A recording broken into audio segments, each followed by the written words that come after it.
kalian kejadian kelam yang pernah terjadi di Indonesia pada masa Orde Baru tahun 1997, yakni peristiwa kelam dalam sejarah pesta demokrasi yang ada di Banjarmasin, yang dikenal kala itu dengan Jumat Kelabu, yakni kerusuhan paling brutal yang terjadi di Indonesia. Oke, langsung aja kita masuk.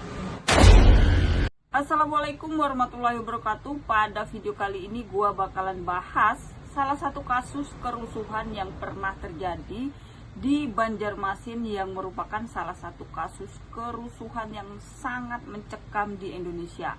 Tepatnya pada tahun 1997, di mana ada sebuah peristiwa kelam yang terjadi di kota Banjarmasin. Peristiwa ini dikenal dengan sebutan tragedi Jumat Kelabu. Pagi hari tanggal 23 Mei tahun 1997, suasana di kota Banjarmasin itu normal seperti biasanya. Warga beraktivitas dan seolah-olah nggak terjadi apa-apa di hari itu. Jadi di Banjarmasin beberapa hari itu ada sebuah pesta hajatan besar yang merupakan sebuah acara kampanye partai yang dilaksanakan oleh 3 partai sekaligus untuk menyambut pemilu di tahun 1997 itu. Dan pas hari Jumatnya ini adalah jatah dari Partai Golkar untuk kampanye di lapangan Kamboja yang ada di Banjarmasin, dengan mengadakan sebuah panggung hiburan rakyat yang megah, yang semacam konser artis-artis gitulah, atau hiburan-hiburan besar lainnya gitu. Acara tersebut jelas merupakan acara yang sangat besar, apalagi penyelenggaraannya ini adalah Partai Golkar, yang notabene partai itu adalah partai yang berkekuatan besar di tahun itu. Bahkan dikatakan acara tersebut itu didatangi setidaknya lebih dari 20.000 orang. Yang mana acara ini dimulai dari jam 9 pagi, semuanya ini berjalan lancar sampai pada pukul 11 siang. Anak-anak muda dari partai mereka ini melanjutkan kampanyenya dengan melakukan sebuah konvoi dengan melewati kota-kota yang ada di Banjarmasin.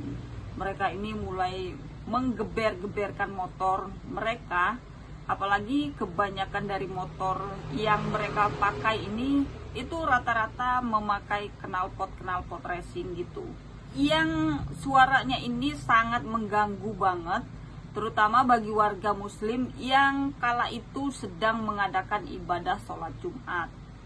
Ketika masa melintas di Jalan Samudra, para aparat yang ditugaskan untuk berjaga di daerah sana langsung melarangnya untuk lewat, mengingat kalau semisal di area tersebut terdapat sebuah masjid yang bernama Masjid Nur. Jadi di Masjid Nur ini kalau udah sholat Jumat, jamaahnya itu melebar sampai ke jalan-jalan. Maka dari itu aparat melarang massa melintasi area Masjid Nur tersebut. Jadi beberapa jalan itu harus emang ditutup, karena ya emang digunakan untuk ibadah aja di sekitar area Masjid Nur tersebut. Namun masa dari kampanye ini tetap memaksa untuk lewat. Ini mereka ini ngeyel pokoknya dengan beralasan, udah Pak, lewat aja, bentar lagi sholat Jumatnya kan juga udah selesai. Jadi mereka ini tetap memaksa untuk melintasi area Masjid Nur ini. Akhirnya karena para aparat ini nggak bisa membendung dari banyaknya anggota kampanye yang memaksa untuk lewat, mereka pun tetap melewati jalan tersebut dengan seluruh kebisingan yang mengganggu kekhusyuannya ibadah sholat Jumat pada saat itu. Dan sedikit informasi, kalau semisal Masjid Nur ini merupakan basis dari Partai Persatuan Pembangunan. Nah, akibat aksi yang dilakukan sama mereka ini, para jamaah ini sudah nggak bisa nahan emosi lagi. Dan sesudah sholat Jumat, mereka kemudian langsung beramai-ramai menuju kantor DPD Golkar. Hingga sesudah sampainya di gedung, mereka langsung berhadapan dengan satgas dari Golkar seperti Pemuda Pancasila dan FKPPI. Namun bukannya reda, warga yang datang ini malah semakin banyak dan suasana pun semakin mencekam gak karu-karuan.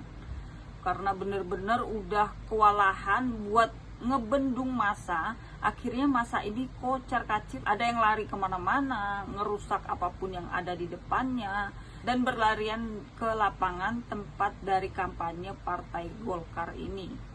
Panggung hiburan yang megah dari Partai Golkar ini dirobohkan, atribut dan bendera-bendera ini langsung diturunkan, dirusak dan dibakar sampai pada puncak tragedi kerusuhan ini betul-betul pecah di lapangan Kamboja, di mana kaum penyerbu-penyerbu ini melakukan bentrok dengan sekitar 20.000 anggota Golkar yang saat itu sedang berkumpul di lapangan Kamboja.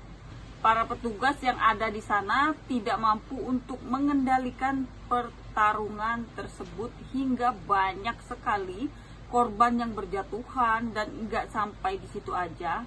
Lanjut lagi di sore harinya, suasana ini semakin genting, massa ini semakin berdatangan dari berbagai penjuru. Hampir semuanya dari mereka ini membawa senjata masing-masing, entah itu besi, tongkat, senjata tajam, obor, apapun itu dibawa sama mereka untuk dibuat senjata dan merusak segala fasilitas yang mereka lewati. Jadi kayak toko-toko, lampu merah, apapun yang mereka lewati, sama masa-masa ini itu pasti dihancurin. Mobil dan motor ini dibakar, fasilitas umum dirusak, bahkan merembet hingga ke rumah-rumah warga yang gak ikut demo juga dirusak sama masa-masa tersebut. Kebanyakan dari penyerbu ini menggunakan atribut dari Partai Persatuan Pembangunan dan Partai PDI. Namun belum diketahui secara pasti siapa yang menjadi korban ataupun jadi dalang dari bentrokan di hari ini. Bentrokan ini tuh seolah dijadikan sebuah momen untuk menumpahkan emosi, entah itu soal rasis terhadap agama, antar etnis, antar suku, ataupun antar partai. Permasalahan yang tadinya itu cuman ada dua kubu doang, akhirnya itu merembet jadi kemana-mana. Ya mungkin momen ini yang tepat buat numpahin emosi yang udah lama dipendem sama masa-masa tersebut. Bahkan yang gua lebih kasihan lagi, banyak masyarakat keturunan Cina yang juga jadi korban dari akibat rasisme ini. Menjelang malam hari, listrik di sana pun padam. Yang menyala hanya api kebakaran aja yang berkobar-kobar, menerangi seluruh kota dan daerah-daerah di sana.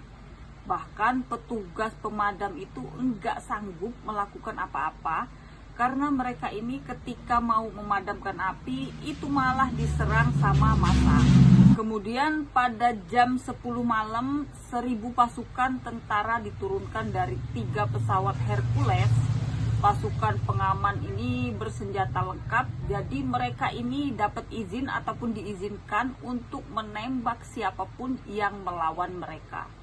Setidaknya aparat berhasil menangkap 195 preman dengan kondisi wajah yang sudah babak belur dan sangat sulit dikenali, dan dibawa ke kantor polisi untuk dilakukan sebuah interogasi lebih lanjut. Namun dari semua penangkapan, informasi mengenai siapa dalang di balik semua ini itu masih jadi misteri sampai sekarang. Dikarenakan memang beritanya pada saat itu emang benar-benar tertutup dan gak ada laporan yang bisa dipercaya. Dan kala itu juga media dan wartawan itu sangat-sangat terbatas. Pada masa Orde Baru, ya kalian tahu lah, tahu sendiri ya kan. Kalau semisal memang di tahun-tahun itu yang menyebarkan berita-berita atau apapun yang mengenai pemerintah itu akan pasti hilang gitu. Jadi mungkin mereka ini takut untuk menginformasikan ataupun memberi informasi kepada kita. Tapi yang jelas kantor DPD Golkar itu hangus terbakar. Begitupun instansi-instansi, gedung PLN, sekolah-sekolah, kantor PDAM, Penggadaian, pusat pembelanjaan, bank-bank, apotik, dan rumah-rumah warga di sana itu juga dihancurkan sama massa dan dibakar. Yayasan Lembaga Bantuan Hukum Indonesia itu memperkirakan sekitar 123 jiwa menghilang dalam insiden ini dan 118 orang mengalami luka-luka dan sekitar 199 orang dinyatakan hilang. Paling menjadi ironi, rata-rata korban yang tewas ini bukan mereka-mereka yang bentrokan, melainkan mereka orang-orang yang berada di dalam rumah, di dalam toko yang terbakar dan gak bisa menyelamatkan diri. Akhirnya mereka harus tewas mengenaskan di dalam rumah ataupun di dalam toko mereka. Bahkan sampai detik ini peristiwa berdarah yang disebut sebagai tragedi Jumat Kelabu ini dicap sebagai peristiwa berduka yang terburuk dalam sejarah pesta demokrasi yang ada di Indonesia. Bahkan dari korban-korban di atas, insiden Jumat Kelabu ini sampai dibuatkan kuburan massal kayak kuburan corona gitu ya. Jadi untuk ini insiden Jumat Kelabu ini juga dibuatkan kuburan massal seperti itu guys. Jadi benar-benar banyak banget korbannya guys. Jadi itu dibuat satu kuburan massal gitu ya, khusus tragedi Jumat Kelabu. Banyak pendapat yang mengatakan bahwa peristiwa ini dipicu karena kurangnya toleransi dan dilatar belakangi oleh ketidakpuasan masyarakat terhadap pemerintah gitu guys. Oke guys, jadi itu sedikit cerita gua tentang tragedi Jumat Kelabu yang pernah terjadi di Banjarmasin. Buat kalian orang-orang Banjarmasin terutama, kalau semisal cerita gua ini ada yang kurang atau ada yang nggak pas, gue mohon kalian tambahin di kolom komentar ya, kolom komentar bawah kalian tambahin, kalian luruskan. Dan gue pribadi mohon maaf banget kalau semisal ada yang salah atau kurang pas gitu ya, mohon dimaafkan. Oke, kalau misalkan kalian suka dengan video ini, kalian klik like-nya, subscribe, dan jangan lupa nyalain lonceng notifikasinya agar kalian tidak ketinggalan video-video terupdate dari channel ini. Dan jangan lupa gue minta tolong di share ya guys ya, agar teman-teman kalian juga menonton dan tahu peristiwa tragedi Jumat Kelabu pada masa Orde Baru tahun 1997 ini. Oke, mungkin sekian saja, see you next video, dadah.